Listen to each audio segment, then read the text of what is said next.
Ooh, those effing C words. Change and confidence, child. 2 words that are so scary they may as well be curse words. Let's talk about it.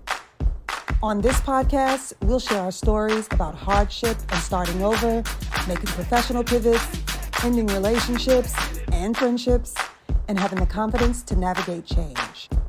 I'm Marcia Cork, the change coach, and this is Ooh, Those Effing C Words. Hello, MCs. Happy Friday. I'm Marcia Cork. Welcome to another episode of Ooh, Those Effing C Words. So there is one name you need to know to get social in the DMV. That's Jennifer Ward, known on Facebook as Jennifer Leah, founder of the DMV Does social group on Facebook. DMV Does is a 20,000 plus member social group founded to connect individuals and families across the DC, Maryland, and Northern Virginia cities that make up the DC and Baltimore metro areas, the DMV. And that makes Jennifer the face of the brand. I reached out to Jennifer after seeing her posts very openly about her weight loss journey. She told me about a medically supervised regimen she's doing and her provider, Dana Rader.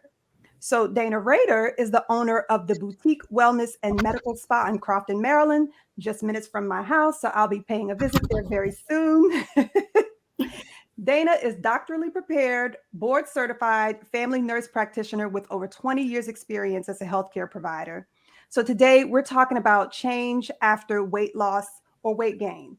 I want to talk about the mental and emotional weight we carry alongside physical change, how that can shake our confidence, and more importantly, how to get that confidence back. Okay.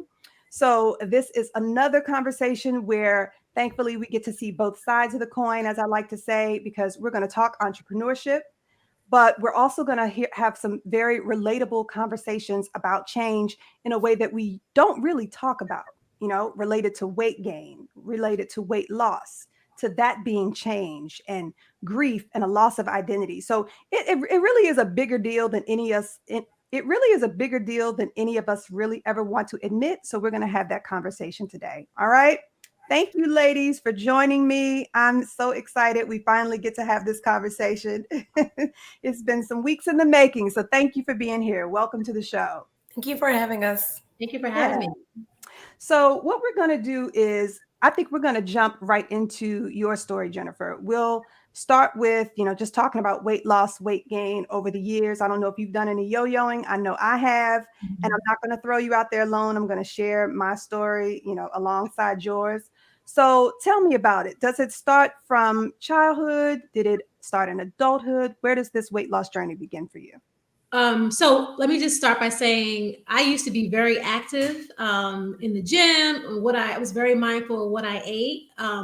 Prior to moving to this area, I moved here 11 years ago. Okay. So weight loss wasn't necessarily something I had to think about because I was always, motivated. I was always out.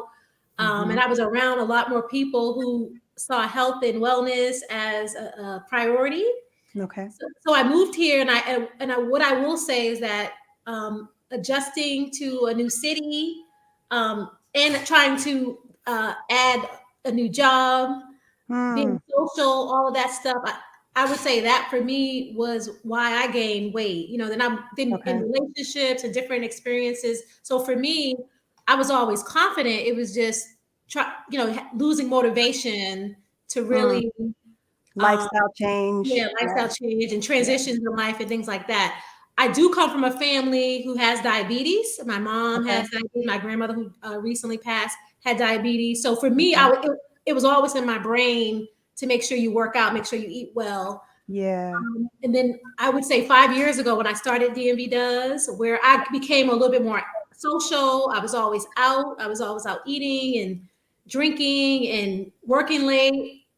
Really, the motivation to go to the gym that basically went away, and the motivation to start this group, be out socially all the time, making connections. I think the priority from staying in shape really changed. Like and I tell Dana this all the time. Like being motivated to work out is so hard for me because you might spend so much time socially, you know what I mean? Like you might spend so much time socially out drinking, or Yeah. someone's always inviting me to a brunch or happy hour or something Yeah. social that has food. That's Um, big around here. yeah, Always going out to dinner. Yeah. Brunching in the DMV. yeah. Yep. And the Yep. buffet. So I would say, just to kind of wrap that up, but I would say brunch was like king. Brunch is king here, but it also, if you go on a buffet every weekend, every Mm-hmm. Saturday, not Saturday and Sunday, then you go on a happy hour. And with age, right? With age and hormones and everything like that, Yeah. really, I think for me, the last 5 years have been the most difficult, and I've definitely gained weight. From what I've noticed, it was really has been the challenge for me. Okay. And that makes sense. That especially since coming off of the pandemic, I would say that's where I put all of my weight back on. I've Yeah. I've kind of gone up and down over the years as well, and I tend to put the blame on the husband and the kids because there's more in the house that I would ever purchase for myself. If it was just me, I wouldn't have most of the things in the house that we Mhm. have.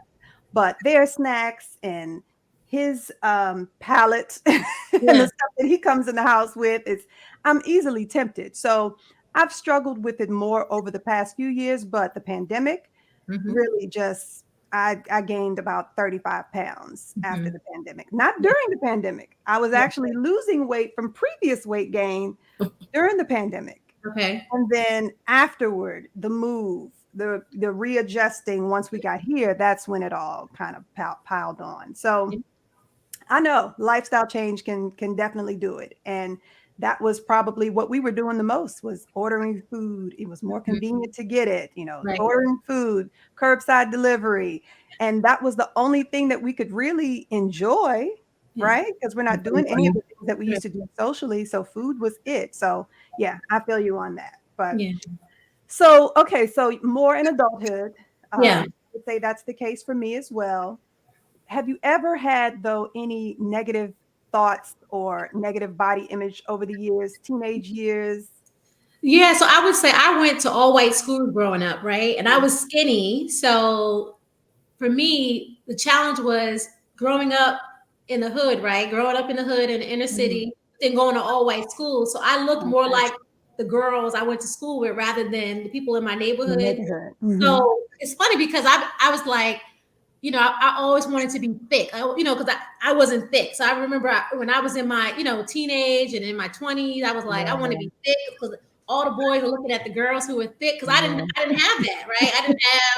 I didn't have a butt, I didn't have anything, no Mhm. thighs. So I think for me, my I wanted to be more curvier because I looked Yeah, more European. I had more of a European shape, I feel like.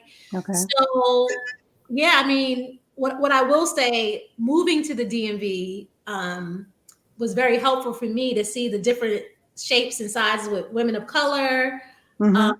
and things like that. And being skinny was cool, but you could also, enjoy eating and have a Yeah. little body, and that's more of a cultural thing. But so I will say, growing up, it was a little different. Like I had more of I wanted to be curvier, and you know what I mean, because that Yeah. wasn't my body type as a teenager.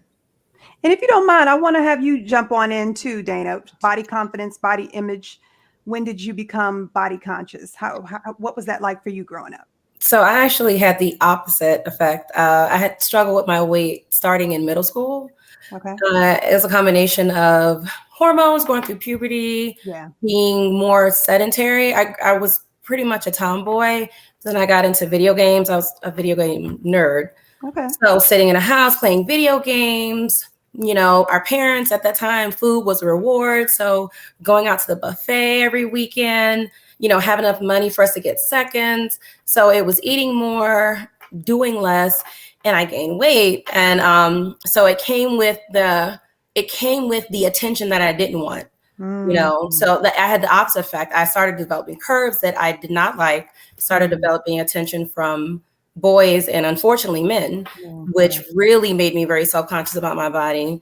And eventually I got to the point where I had not aged out of, but I guess weighed out of junior sizes. Okay. I remember distinctly, and I couldn't fit the biggest size in juniors.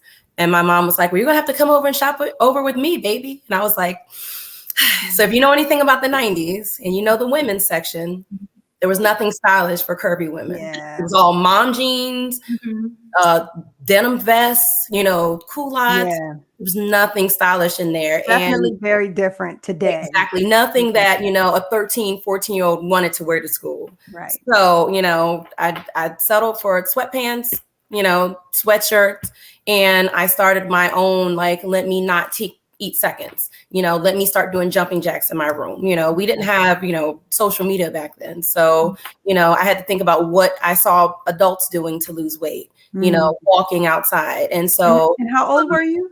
I was 13. 13. Okay. 13.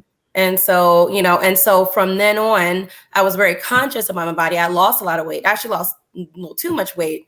Saw myself in the picture and I was like, oh, wait, I think I got too skinny. So these are thoughts going through my head and 14, 15 years old. So it's a catchment, and it's sad that I had to think about that young. But the slimmer I was, the less attention I got from my body. Yeah. Also, I was able to wear cuter clothes, and I felt better about myself. So I was very conscious about my body from an early age, whereas other people around me, they were very slim, like naturally slim. And so I've seen over the years like a shift that they were gaining weight, and then I was like maintaining, because I would be sometimes a little obsessive about if I gained 10, 15 pounds, and then like, oh no, I need to stop it. But I've been conscious of it at such a young age. Yeah. So, and then when I had my first daughter, I also gained like 70 pounds because, I just thought you literally eat for two, but you don't. So, and that helped me again to be like, okay, I don't know what happened here, but let me get on it. So yeah, so I've always had that from early on. I've always had that kind of consciousness about my body and my weight, just because of the changes that happened to me so young. Yeah. Yeah, I think that puberty will do it. That's for sure. That's when I know I started putting on weight. I wasn't overweight, and I was still relatively active. I've never been an athlete, but I was active. I just remember that at 13, I used to wear glasses, and my mother hinted that I was putting on weight. And she said, you know what? You've been wanting to wear contacts for a while. How about if you lose X amount of weight, you get these contacts? Yeah. Yeah. And when I think back, that is exactly how that unfolded. And I was like, okay, let's do it. So that right around that age, 13, is, when we started to put on that puberty related weight. I think my daughter gained about 20 pounds but she was already very thin. So, she was still at a healthy weight once she gained it. But yeah, puberty will do it. That's for sure. So, okay. So I wanted to jump back to our childhoods for a bit, but I want to come back. So Jennifer, this weight gain is all kind of starting around the time that you're starting DMV does, right? Yeah. So I was going to say, because in my, I was really in shape up until my mid 30s. I'm 40 now. And, at 35, that's when I feel like when the weight gain happened. So I would, there are people who are their metabolism is really fast. They think they can eat everything. And then, when you get it to a certain place in your life or a certain age, you're like, I can't, then you realize the weight was 28 for me. Yeah. So for me, I was a late bloomer. So I really didn't start gaining weight until mid 30s. So, and so then with that, I was always used to being skinny, always used to being lean. I taught Zumba for a while, so I really was like very I wouldn't eat certain foods. I was a vegetarian. And then you get social, then you're around people, and you life transitions, and you're doing things, eating bread, things I would never have eaten, chicken, and you do some of those things, and that's what happened. Like, and I used to go to the gym 2 times a day sometimes. Oh, and yeah. But then I kind of never been that girl. Yeah. Then I switched it, and instead of me going to the gym, it was me, starting happy hour or doing brunch. So that's why I was telling Dana this. That's why I like to keep it when I do events now. I'm trying to do more social, but wellness stuff too. Like I like working out with people. So for me, my weight stuff had a lot to do with my adulthood.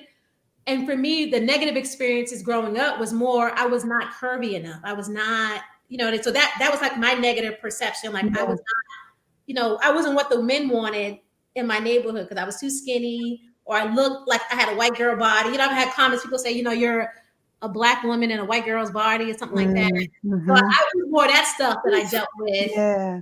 And I was like, I was yearning to be that, like, Curvy. you know what I mean? Like the jet model, the swimsuit of the week. I wanted to be that girl. So that was my stuff. And that's why I titled this Change After Weight Loss or Weight Gain, because just, for some of us, we're wanting to lose weight, but for many of us, we're wanting to gain weight. I know that was a conversation I would have with my cousin growing up. She always she liked that I was curvy. I liked that she was slim, but curvy, she was thin. And she knew she wanted to, she started doing the milkshakes to put on weight.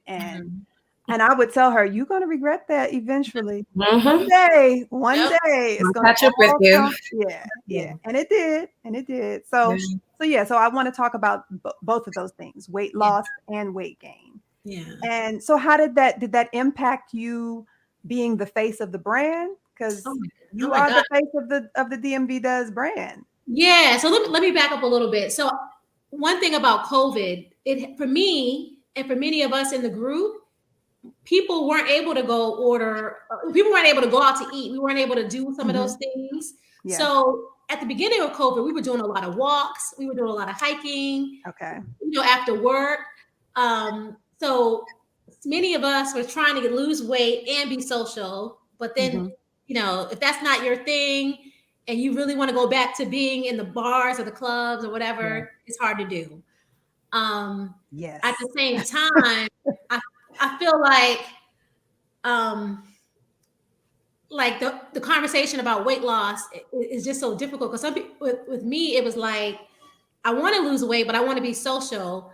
But when I started DMV Does, I didn't really think of it like a brand. I just thought of it as a group to get together, to connect. So I wasn't really thinking about what I looked like. That wasn't really my thing. Like first of all, it was a DMV Does. It started up as DMV Does brunch. And it was just women getting together to do brunch, having a good time. So we changed our name 6 months after we started. Now let me let you talk about that a little bit more, so that people know what we're talking about. Talk about the history of DMV Does. So start back. Give me some years. Give us a timeline. Or when the brunch started to present date. So December 2018, a girlfriend and I used to always go to brunch. Okay. We used to always go to brunch every Sunday. I used to go to church at Alfred Street Baptist Church in Virginia. Yeah. After church, we would meet in DC for brunch. And we said, you know what? And then we started inviting people. And then it just turned into like 20 people. We were like, you know what? This would be a good time. And my parents are from Alabama, right? So for me, Sundays were like eating together, fellowshipping together, having a good time. Although we're from Boston, I still had that. I need to get together with people and fellowship. Okay. So it turned into every Sunday, we were always finding a new spot to hang out. So we said, you know what, why don't we start a group? Why don't we start a group to just talk about dating at the time? Many of us were single. Let's talk about adjusting to the area. Let's talk about our social life. Let's talk about work, because many of us were transplants to the area. We needed a safe place, because our coworkers weren't really hanging out with us. So we really need a space to just connect. And it was mostly women. So 6 months. So we said December 2018, we had our first brunch at Farmers and Distillers in Georgetown. Farmers, Fishers, Bakers in Georgetown, March 2018. So we consider that our anniversary. March of every year, that's our anniversary, March 20th.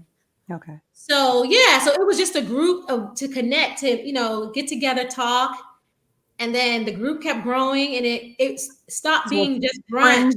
Friends bringing friends. Yeah. Okay. And 6 months into that, it stopped being brunch. We started doing Taco Tuesday. We started doing like just happy hour. So it just turned into this thing. Mm-hmm. And then, people kept joining the group. And then I started adding admins to the group on the team. Okay. And then So people it is were, officially a Facebook group at this point?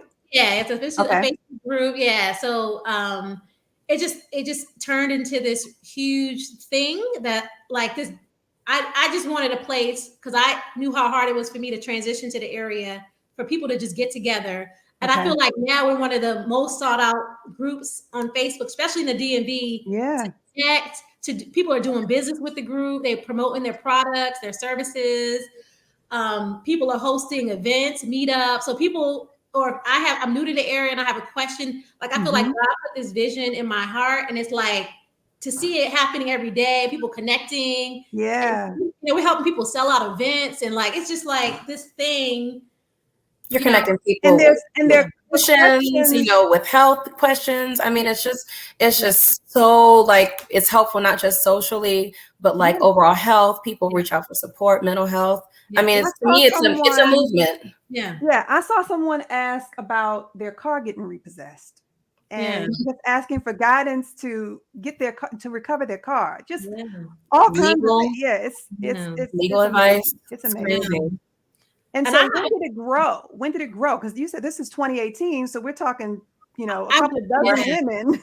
I would say pandemic. We really doubled in size. I was looking at Okay. some numbers. We were at like 9,000 people June 2021. We were at 9,000 people. Now we're at 21,000 people, well, over a year. Wow. I would say that the pandemic, because people were looking for, a space. They couldn't go out. People were isolated. Yeah. People were dealing with depression. People were, they wanted the social support. So people joined DMV Does because at the time we started doing Zooms, like virtual happy hours, virtual Okay. conversations. So I feel like people were like, I'm new to the area, Mm-hmm. moved here. Now it's the pandemic. Where do I go to connect with people? Where do I go to date? Where do I go to, find a job? So I really think during the pandemic, we really saw an increase in our membership.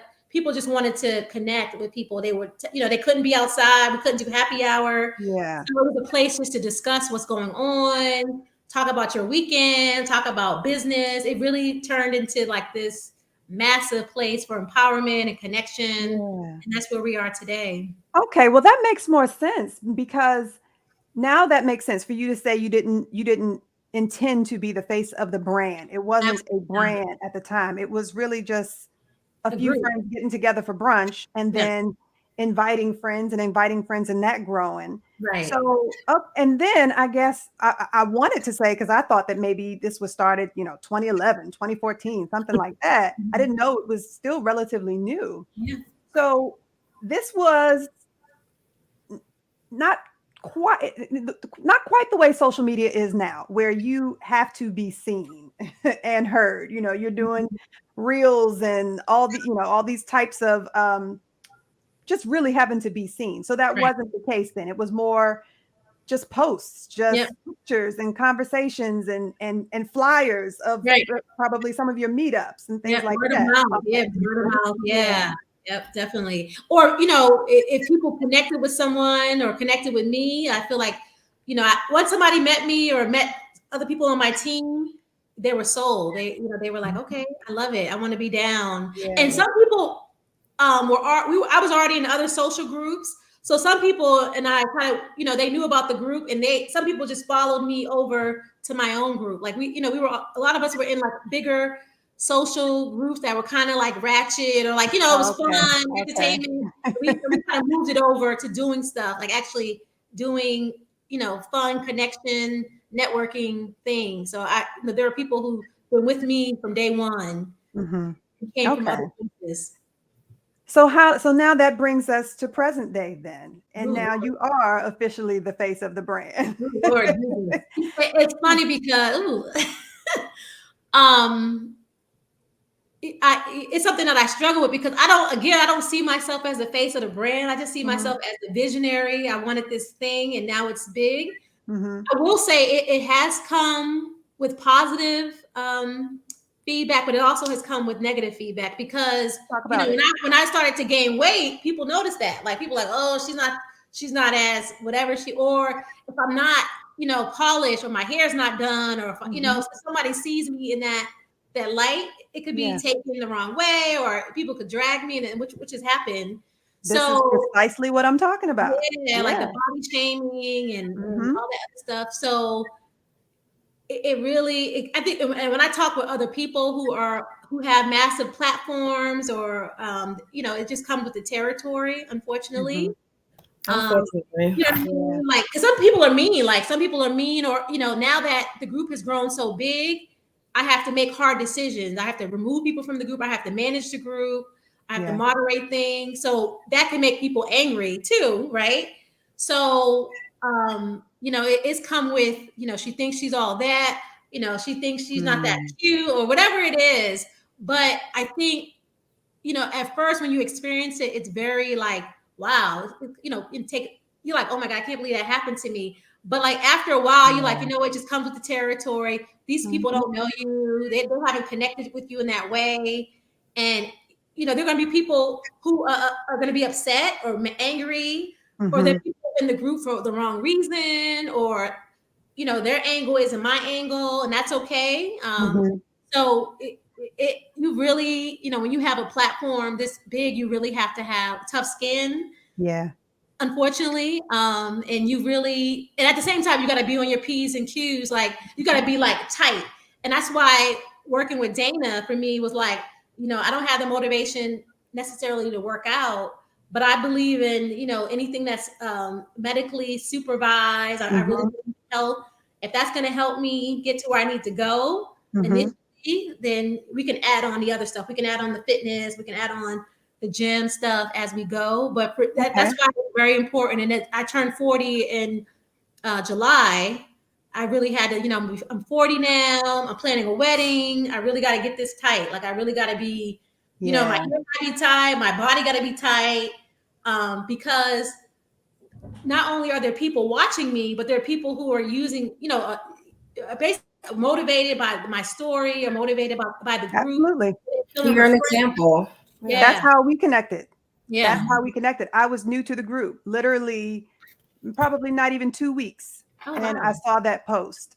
So really? yeah. And I'm going through the same thing. So, everybody's telling me that's the place to go to get social. But one of the first posts I see are of you talking about was injections.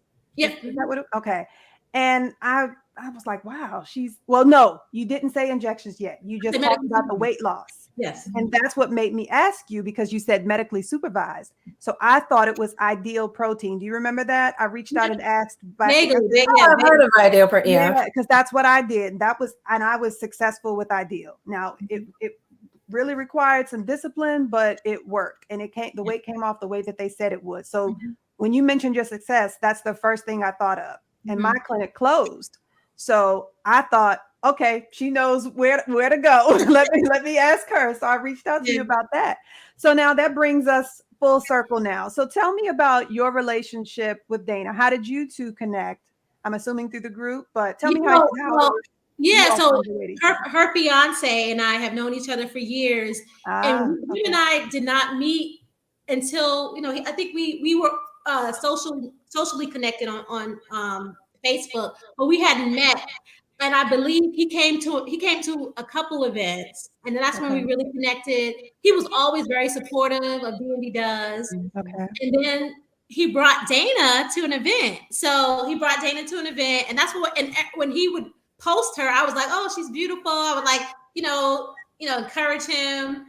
So we connected in D&D Does at an event, and then again, these social groups, you connect, you make friends, making connections at events. You would see each other at events. Every time I saw her, her legs are to die for, and I was like, look at this.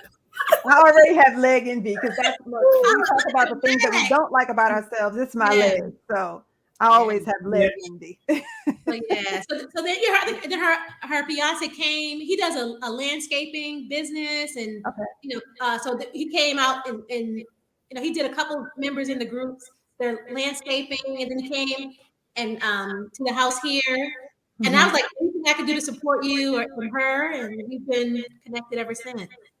Awesome. All right. Well, that's a great segue. So Dana, tell us about Integrate Wellness. That's the Okay. name? So integrate Okay. Med Spa Wellness Center. Med So Spa. it's pretty much so just background on me. So I've been an advanced practice nurse for 20 years, and I'm specialized in family, but my area of specialty is women's health. That's my passion. That's what I love.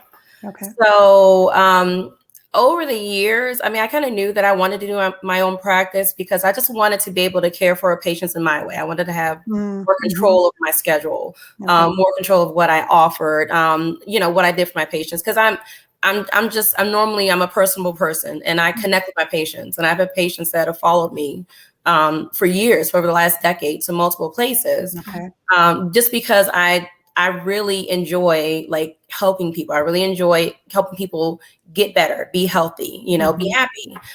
And so during the pandemic, the pandemic burnt me out. So something I love to do, I was just dreading going to it because unlike everyone else, there was no teleworking for us. There was no, working from home or virtual. We went in, I was in a clinic, I was in urgent care. You couldn't not see patients. I had pregnant patients, they had to be seen. And at the same time, I saw the worst side of medicine because, people were out, people were sick. They didn't care. They just needed you there to see patients. So you're going through patients. You see the worst side of humans because people come in knowing they're sick, exposing other people, but they want their child's physical, or they need their medication renewed, or they're upset they waited 3 hours, or they can't bring their loved one back, even though we're limiting patients. So it was just so much that I was like, I just felt in my spirit, like, I feel like, God, you're pushing me to do something. What is it? And I knew I wanted to do something I love. And so I love aesthetics. I've always loved aesthetics. I love beauty. I love regenerative aesthetics. I love like keeping ourselves as young and as healthy as possible.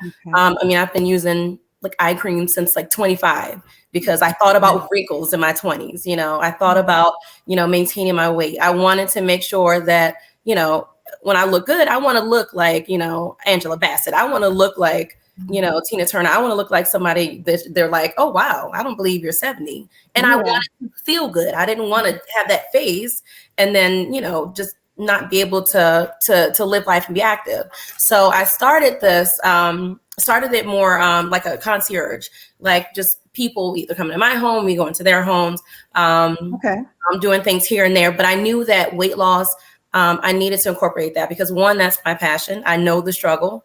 And I know my patients struggle. I have patients come to me. They're coming in women's health. A lot of times women are only seeing you for their care. They're not going for physicals. They're not going to get their eyes checked. They're going to get their pap smear. And oh, by the way, your blood pressure, when's the last time you checked your cholesterol? Oh, you've gained 20 pounds. So I had 15 minutes to address all of these concerns.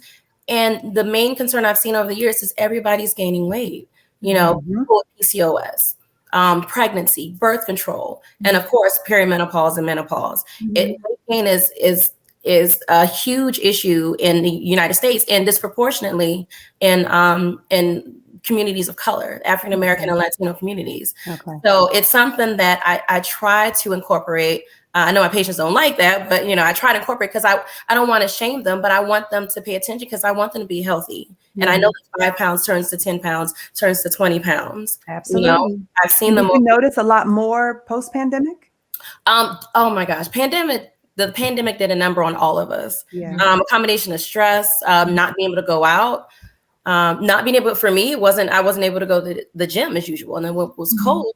I like to run, but I don't like to run in the cold or the rain. So, that had an effect. Food was our comfort for everybody, and I probably drank more wine than I've ever drunk in, those 2 years of the pandemic, because what else were you doing? Right. So I knew that even for me, someone that was active, a combination of my lifestyle and age, at one point when I started to get back, I noticed like the weight was not coming off like it used to. It used to come off in like a month or two. And now I'm like struggling for a month and I haven't seen that scale change. And I know my patients go through the struggle. So that's what I wanted to incorporate. And I know that if you study obesity medicine, it's a lot more to weight gain than just diet and exercise. It's a lot more than weight loss and diet and exercise. You know, there are multiple factors that cause us to gain weight and to keep weight on. You know, a lot of people don't realize that their body adapts to that new weight.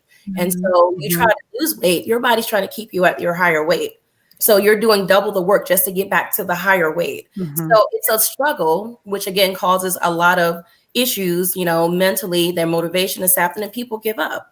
And so I figured I wanted to incorporate not just aesthetics. It's not just about Botox and, you know, fillers and stuff, because I want people to actually feel good and look good. So I incorporated weight loss. I incorporated like wellness shots and IV hydration, hormonal replacement, because I'm big on holistic aesthetics. I'm big on regenerative aesthetics. I'm big on helping us like help our bodies to actually heal itself, to actually repair damage and prevent a lot of the health damages that we have over the years. And then I wanted to change the narrative for our community, because we don't talk a lot, you know, about weight gain. We don't talk a lot about obesity. We value curves, which is something to be celebrated, but there's a thin line between when you're curvy and when you're unhealthy. You know, a lot of our social aspects and connections are through food. You know, a lot of the camaraderie and our getting together is through food. That's how we connected from slavery on, even in other cultures in the Caribbean and Africa. But no one ever teaches us where that balance is and where that limit is. And no one wants to talk about when we've gotten to the point that you're like, your blood pressure is creeping up. You're in the unhealthy range, you know. You know, it may look good, but it's not going to be good for you in the long term. So and that's correlation. You know, if we're talking about high blood pressure and we're talking about stress and, you know, post-pandemic, you know, depressive moods, things like that, all of those things, the hormone balancing. Talk about how that keeps weight on. Stress, So stress, one of the number one triggers, because stress causes cortisol release. And not to get too technical, but cortisol is a stress hormone, which is good in low numbers, but constant cortisol, high cortisol levels causes increased blood pressure, causes reduced immunity, causes more inflammation. Again, it also causes your body to release sugar. So it causes your blood sugar to go higher. It causes increased insulin, which leads to insulin resistance, which leads to pre-diabetes and type 2 diabetes, which leads to weight gain. So insulin, people don't realize insulin is not just to lower your blood sugar, but it actually causes you to store sugar as fat. So when you're overproducing insulin, you're gaining weight through fat. You're gaining fat stores, which causes more cortisol levels, which causes more, you know, inflammation, which causes other, you know, mental health issues related to weight gain on top of that. So it's this vicious cycle of obesity that comes into play that a lot of people don't talk about. And if you go to, you know, the average, you know, your PCP, they don't have time. They just say, you know, eat less, exercise more. Right. That's it. You know, and that's not hormones. They don't talk about hormones. Exactly. They don't talk about hormones, and that's a big thing for us. For women, you know, men get it too, but it's really awful for us because we have these hormonal shifts that happen before we even go into menopause or perimenopause. Our metabolism starts slowing down in our 20s. Slowly, you know, some faster than others, but most people, that freshman 15 is not, you know, out the blue. That's because that's usually around the time that our metabolism starts slowing down little by little. So incorporate, you know, lower estrogen levels, you know, incorporate even lower testosterone levels, you know, that actually causes us to lose muscle mass, which slows down our metabolism more, which causes us to gain weight. So it's this whole and this is why I wanted to incorporate this, because I can actually talk to my clients individually and I can determine like, what's the main source, you know, what's going on with you. Some patients have PCOS, you know, they're going to be a limit. There's going to be a limit to what they can lose without their hormones being balanced. You know, some people are depressed. I have patients that are really depressed and they don't really know they're depressed. You know, I work with their PCPs or their psychologists or psychiatrists to actually say, maybe you want to put them on a medication that has a better weight profile for them. You know, maybe you want to add something, you know. So I learn my clients and I decide, you know, I try to determine what lets their weight gain, what's the best plan for them and what motivates them, because everybody's different. Everybody's different. Jen knows that. We talk about, you know, what's going on with her. You know, what were your triggers this week? You know, what are our goals? What will work for you? You know, what works for her doesn't work for another patient. It doesn't work for me. Right. I love that I'm able to individualize all of my plans for my patient instead of just say, lose weight, you just lose weight, exercise, eat less, see you next year. And that was all I had time to do. Definitely not enough. Definitely need a more holistic approach. Yeah. So let's talk about your relationship with what were you going to say, Jennifer? Go I ahead. wanted to just add, because we talk about the health aspect of it, and Dana hit on one point, depression. Some people are depressed, and there's a huge research shows when people are depressed, their coping mechanisms are lower. So they might use food to cope. And one thing that I'm in the mental health space. I'm a licensed social worker. Okay. So I feel like the more isolated people are, the more the more they're likely to be, doing things that aren't going to be helpful. They might be, drinking more alcohol. They might be partying more. They might be eating more. So that's something else that is incorporating into the wellness plan, because, if you're going into work or you have to adjust to that, like all these things, if you're isolated, contributes to weight gain and all that other stuff. So I wanted just to make sure I hit on that piece too. Yeah. And the beauty about Dana, we talk about, some of the things, the stressors that I'm going through, or at one time I was driving 2 hours to work. So we would talk about that and how my motivation. So I want to make sure, in terms of confidence, sometimes people are depressed, and we want to speak to that too. And really that contributes to weight loss or weight gain in some instances. Definitely. Right. To both, depending on. Exactly. Yeah. Because for someone who is an emotional eater, I put on weight, and I hear people say when they're depressed or stressed, they don't eat. I'm like, I would love to have that as a problem right now. I'm the opposite. When I'm happy, I eat. I have happy weight. That's good. I have to be mindful of that, because I'll eat my way through some happiness, but it's not a good thing. So yeah. And then it's cyclical, because then we put on the weight, or we put on the weight that we don't want, or we lose the weight that we do want. And then we're not feeling good about ourselves. And so then that keeps you inside even more, or keeps you from, being social, being visible, all the things that we need to just maintain that healthy emotional and mental wellness. So yeah, definitely cyclical. And so I want to hear about your regimen. I know it's going to be different for everyone, and I love that. But tell us a little bit about what your relationship looks like, what your visit to the office looks like, what your treatment plan looks like. You guys talk about that for me.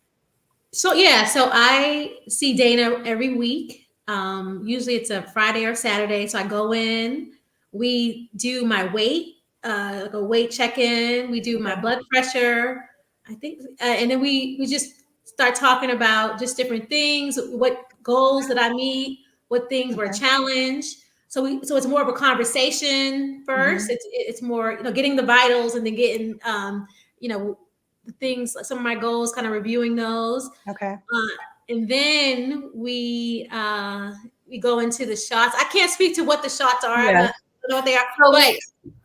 So we go through that. We go through our day. We also go through her response to the medication, because it incorporates incorporates nutritional counseling, nutrition plan, your assessment, weight management. Weight measurement, body mass, like a biometric measurement.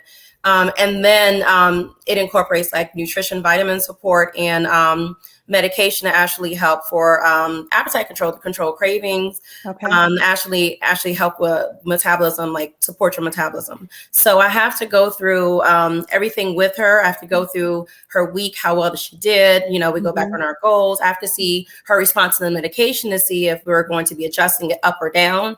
Some people are having too much of an effect, some people not enough, or they've been on it for a while, so they start to plateau. So I might need to taper it up a little bit. And then we also talk about like how they're doing, like lifestyle wise, like, so what are you doing? Because again, it's not an easing out. This is just an assistance to kind of help you, like to reach your goal, because you'll lose weight, but you'll stop at a certain point if you're not making those lifestyle changes. This allows people to be able to say, okay, I'm able to not eat past 8 o'clock, where I had really bad night eating, I'm able to not go for seconds where if food was in front of me, I would just keep eating, It also helps that when they're working out, they're actually seeing like an effect, because their medication, their injections actually help to boost your metabolism and boost your body's ability to burn fat and lose weight. So in addition to helping to control appetite,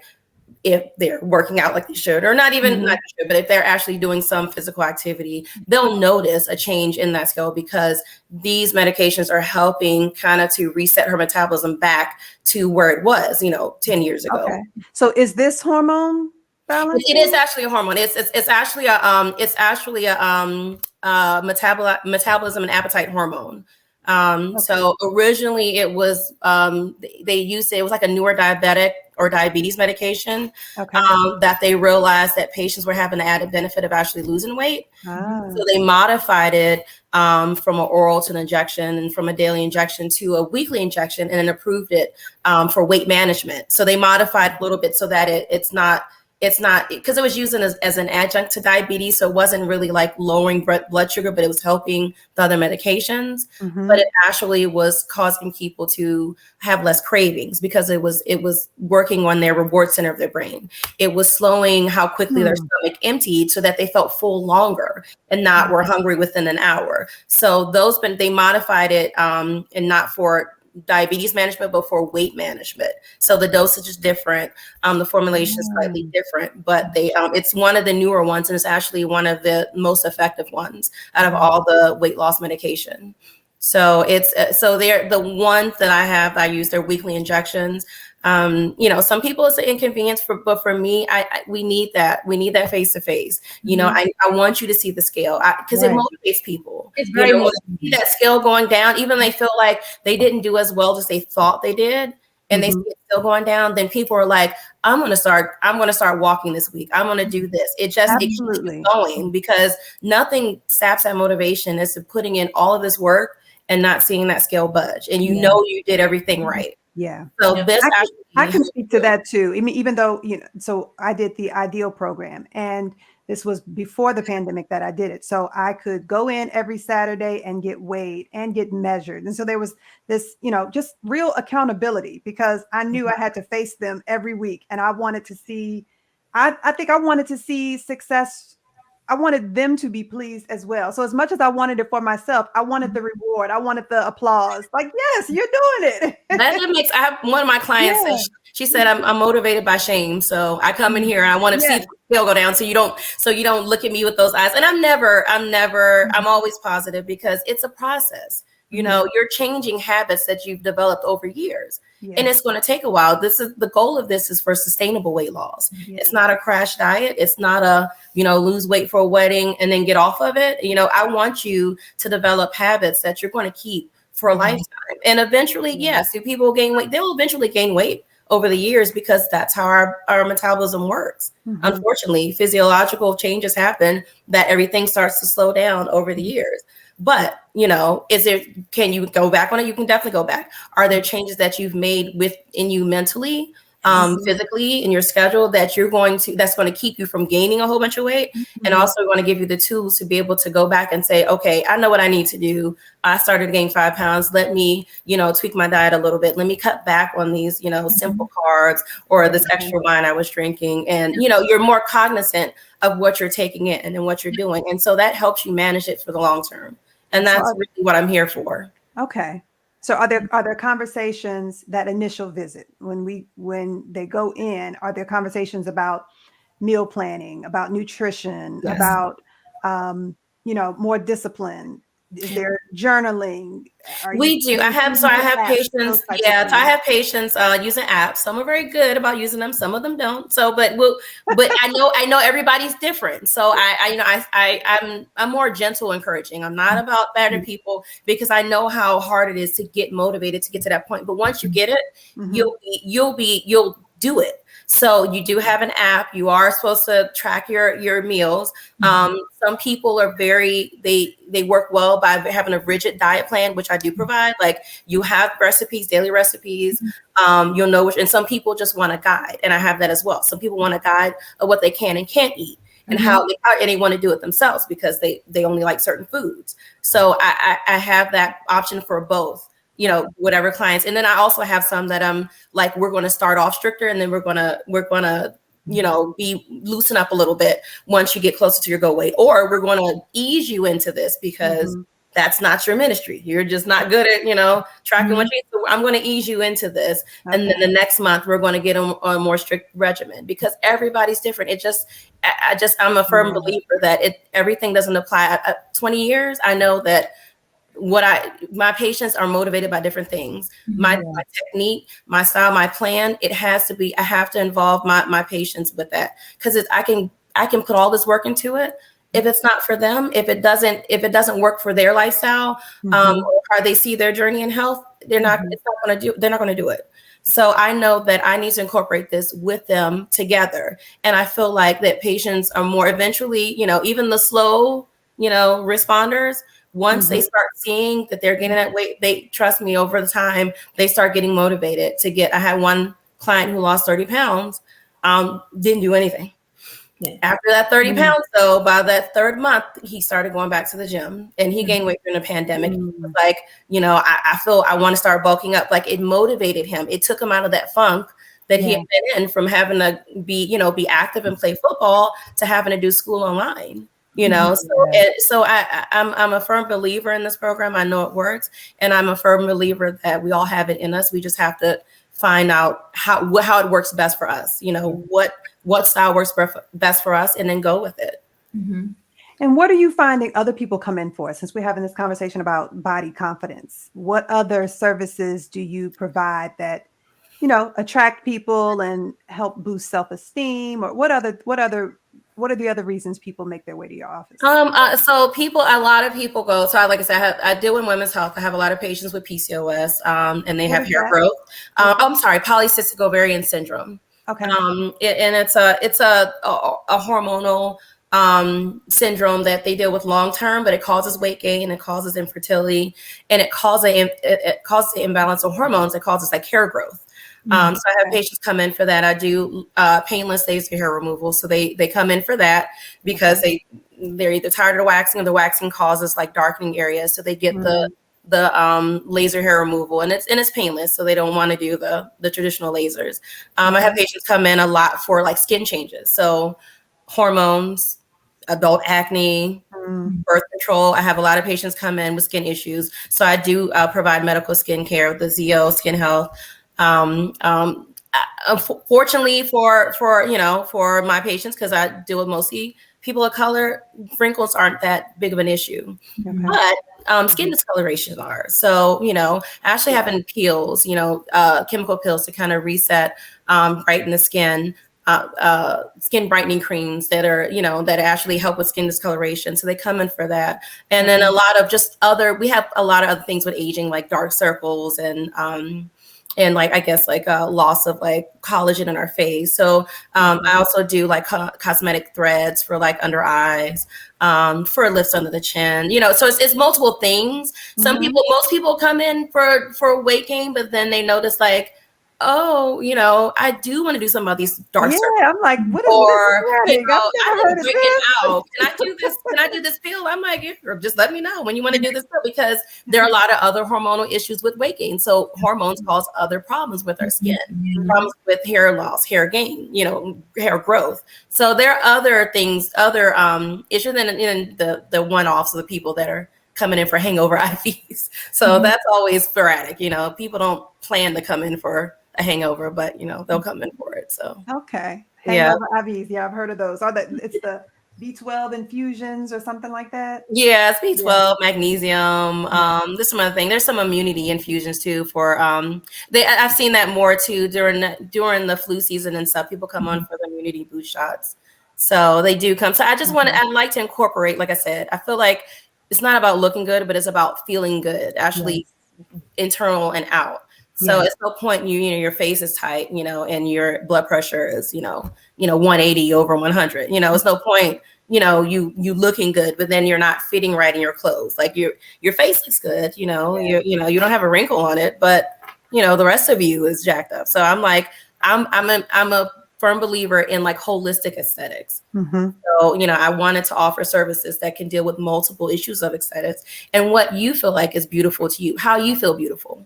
Mm-hmm. For one person, it might be plasma. Yeah, it might and be how you feel confident. And I like this conversation now. I didn't realize you come from that you were in social work, mental health background. So together, I want to hear from both of you then. So for this holistic approach to wellness and body confidence and having a positive self-image, regardless of what you're going through, as you go through it, what can we do to reclaim that confidence, to be confident while we're in this transition, while we're working on ourselves? What are some things we can do?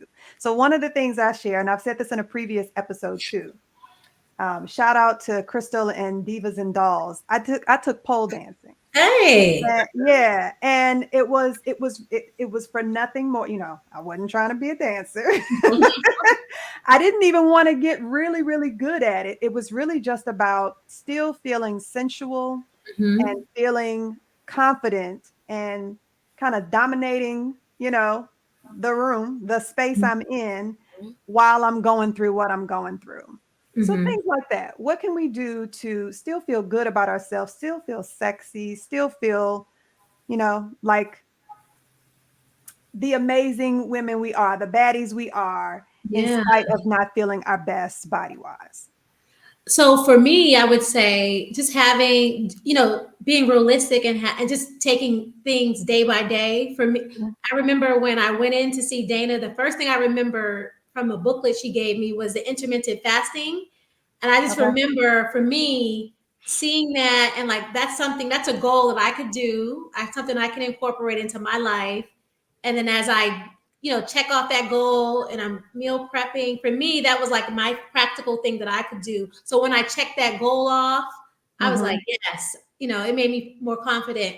Or when people would see me and say your face looks smaller or your waist looks smaller, to me that made me more confident because I was getting positive or being affirmed in a positive way. Yeah. But I also think too is if your thing is being social, so you have to know who you are. Like it's part of its self-awareness. So if you know that for you, you still want to go out and do something, like you still want to be social. Like for me, it was brunch. So if I go to brunch, I got to be very mindful, and I'm still going to be social, but I got to be very mindful about where I go, how much I eat. So that helped me like be more confident. Okay, I can still go to brunch. I don't have to miss that social part of who I am, but I'm going to also let my friends know that this is my goal. We all are working together to make sure that we're helping each other, and especially me, because I'm trying to lose weight. To me, that made me a little bit more confident seeing that scale every week I go in, seeing the numbers go down. And then I would also say, really just give yourself compassion, give yourself grace, because weight loss is not easy. So I think sometimes we beat up ourselves, so for people, just starting small is going to help you build your confidence. Seeing that goal, being completed is the first step, and knowing who you are, knowing what works for you. But for me, again, being social, I'm still able to be social, but I'm also able to lose weight. And that's impressive. Yeah. I don't know how that's doable. Yeah. Honestly, not for me anyway.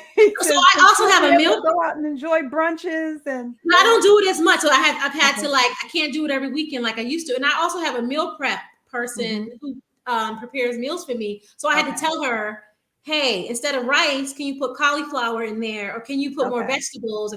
So I had to be. That's why self-awareness in terms of your confidence, knowing who you are, like really is important. Like I know for me, going to the gym right now may not be my priority, but even and me and Dana talk about this, me just going for a walk, if I'm on vacation, me going for a walk and being able to complete that. oh, I feel so good about myself when I completed that goal. The Mm-hmm. thing that Dana and I were talking about, and I completed it. Like I feel like a boss when I, you know what I mean? Like at the end of the week, Like you walk on vacation in the middle of your partying and enjoying, you still took that time yes, to yes. go out and I walk. traveled a lot this summer, so like The in fact that you even numbers, packed the clothes to be able to work out on the vacation, I'm Exactly. applauding you for that. all you need is one piece. All you need is a one piece and some sneakers. Oh goodness. So then also the alcohol. We didn't talk about that. Yeah, That's a hard part of being yeah, social too, and It is. knowing you have It's to having avoid the limits. alcohol. It's having limits. It's being prepared.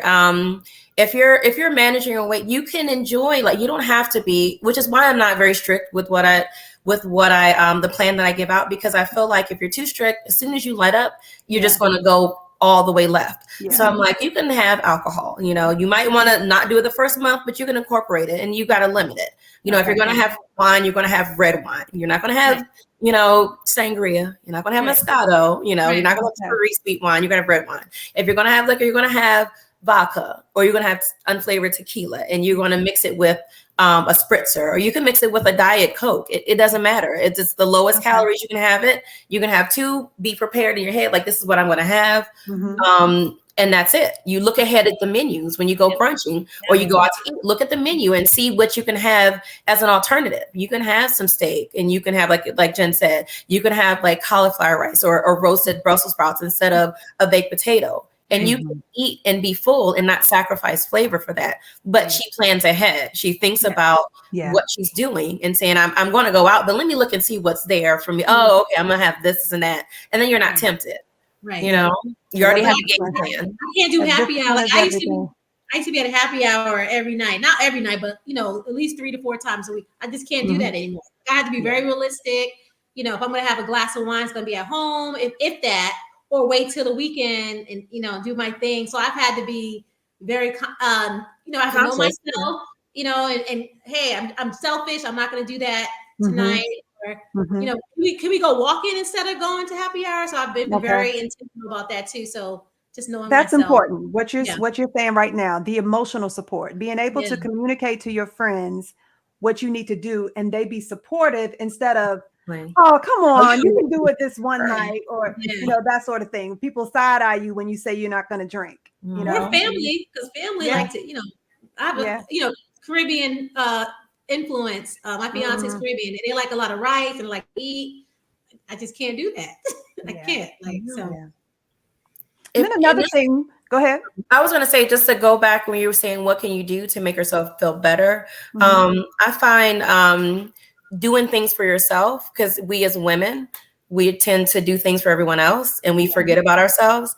Little things actually make a difference. Going out, getting your hair done, getting some lashes, you know, getting a pedicure, buying a new shirt, you know, little things actually that improve your appearance outwardly. Because I feel like people, they start to not like, it doesn't matter, I don't care. But then it starts to reflect inwardly. And then, you know, when people they feel better about themselves. They're coming out, they have a different glow to them. They're doing their hair. They bought some earrings, you know, they put a little lipstick on, you know, and it's not for anyone else, it's for themselves. So I feel like even when you don't feel it, you know, getting up, you know, brushing your hair, making sure you look cute for you, not for to impress anyone else, not to impress, but doing it for yourself. It actually helps that energy and motivation within you, and you'll feel better about it, and you'll pay more attention to you. So, and pay more attention to how you look, you pay more attention to how you feel, you know, you pay more attention to what you want out of life. Like, I don't want to go up these steps and be out of breath, you know, I want to be, you know, I want to be in this gym. So you start like, it motivates you to do more for yourself. And so I feel like even just the little things can actually are steps to actually help you feel better overall. So one of the things I've been struggling with, because it's catch-22, I don't feel good about myself when I'm putting on clothes that I can't fit. So I've been saying, okay, why don't you go shopping, you know, give this wardrobe an overhaul, buy things that fit and make you feel good and look good. But I still want to lose the weight. So it's a struggle with saying, yes, let me buy the clothes that fit and make me feel good and look good. But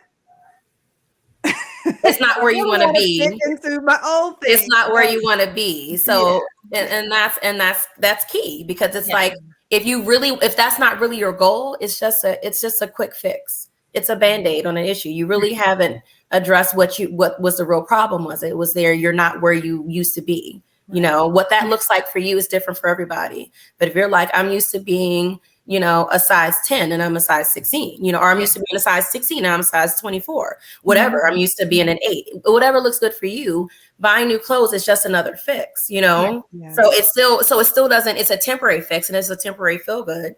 But at the end of the day, you haven't addressed what really bothered you to begin with. So being like realistic with yourself, and then understanding, which I think a lot of people have a hard time with, is that sometimes you need help. You know, there are a lot of things with waking that are beyond your control. Right. You know, you can do everything right. And through hormones, age, and just regular, you know, metabolic adaptation, your body's not going to lose that weight, or it's going to take forever. And you're going to have to almost starve yourself and work out, you know, 7 days a week to try to get close to where you want to be. And it's not your fault. So sometimes knowing that I need a little assistance. If it's temporary, if it's a meal plan, if it's vitamin shots, if it's medication that helps suppress my appetite until I get my diet back to where it is and I'm back to eating like healthy foods, that's fine. You know, we all have to recognize that there are a lot of things about this that are beyond our control. And it's okay to say, hey, I want a little assistance, because at the end of the day, you're doing the work. You're still doing the work. Right. You know? And also, like, give yourself grace. Like, I was holding on to clothes I wore in college. Like, so, like, of course I'm going to feel bad about clothes when I was in my 20s. Like, I have to be realistic. I'm never going to fit. I'm not looking to fit back into the clothes I was in when I was in my 20s or my early 30s. So it's okay to let them things go, and then, you know, work on the clothing that really fits my body, you know, really work on, you know, that look. So sometimes it's a little bit of that too. You got to really be realistic. Are you holding on to something because you know, that they're older clothes and you want to go way back there, or you know, are there pieces that you definitely want to get back into it and it's realistic for you? And sometimes seeing yourself in a better fit, more customized, makes you feel good too. That's an important piece too, being realistic. Like, we're not going to get back to 20. We're just not. Our body's going to be different, you know, what through age, through weight gain, through childbirth, through whatever, you know, surgery, our body's different. Being realistic to what that looks like for you now at this stage in your life.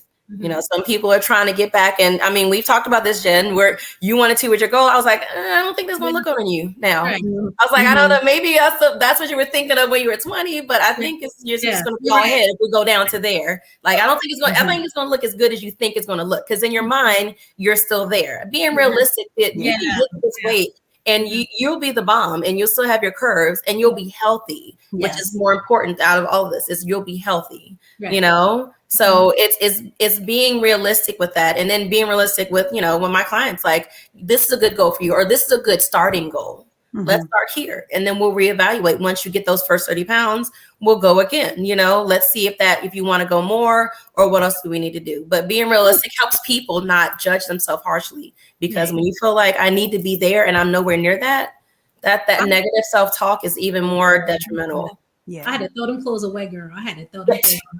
You probably didn't want to wear them anyway. We all dressed like we were going to a business happy hour in the early 2000s. We didn't want those clothes. We all look business casual. We didn't want that. That's true.